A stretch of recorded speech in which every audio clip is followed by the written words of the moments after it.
Good morning, everybody. Hope you're having a good day. Today we reach Isaiah chapter 6. And Isaiah 6 is going to be a little bit interesting because it does give us a bit of a time context for this particular passage. In chapter 6, verse 1, he says that it is in the year that King Uzziah died. And so Uzziah is going to be the first of the four kings that Isaiah is going to prophesy during the reign of. There are some places that will say that this is the first time that Isaiah has been called. We don't necessarily know that that is the case. It certainly is a very vivid vision and illustration that the Lord is going to give to him here, but we don't know whether or not it is actually the initial calling of Isaiah or not.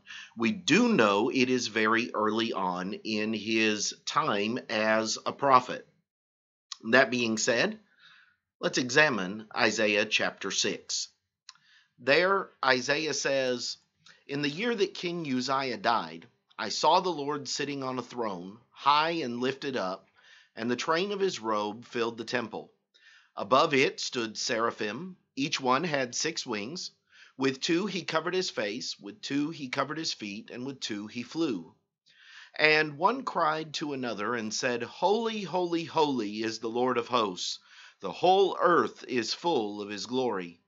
And the posts of the door were shaken by the voice of him who cried out, and the house was filled with smoke. So I said, Woe is me, for I am undone, because I am a man of unclean lips, and I dwell in the midst of the people of unclean lips. For my eyes have seen the King, the Lord of hosts. Then one of the seraphim flew to me, having in his hand a live coal which he had taken with the tongs from the altar. And he touched my mouth with it, and said, Behold, this has touched your lips. Your iniquity is taken away, and your sin purged.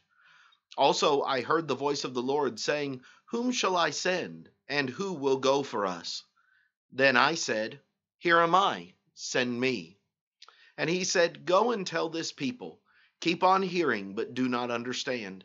Keep on seeing, but do not perceive.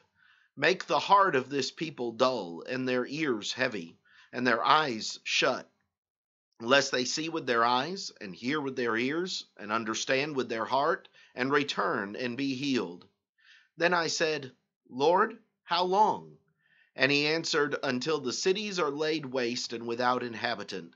The houses are without a man. The land is utterly desolate. The Lord has removed men far away, and the forsaken places are many in the midst of the land.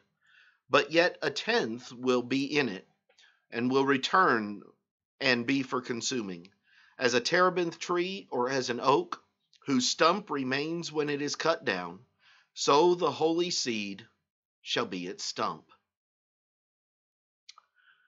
Chapter 6 isn't very long, but the vision and the illustration that Isaiah gives to us here definitely is very vivid in its nature. Because of the brevity of the chapter, I'm going to say let's shorten our lessons or pull our lessons in 2 different areas from chapter 6. So let's see if we can pull 2 different lessons from the 13 verses that comprise chapter 6. And tomorrow we'll examine them and see what it is that we find in this particular chapter. Thank you for your time, and I hope you have a great day.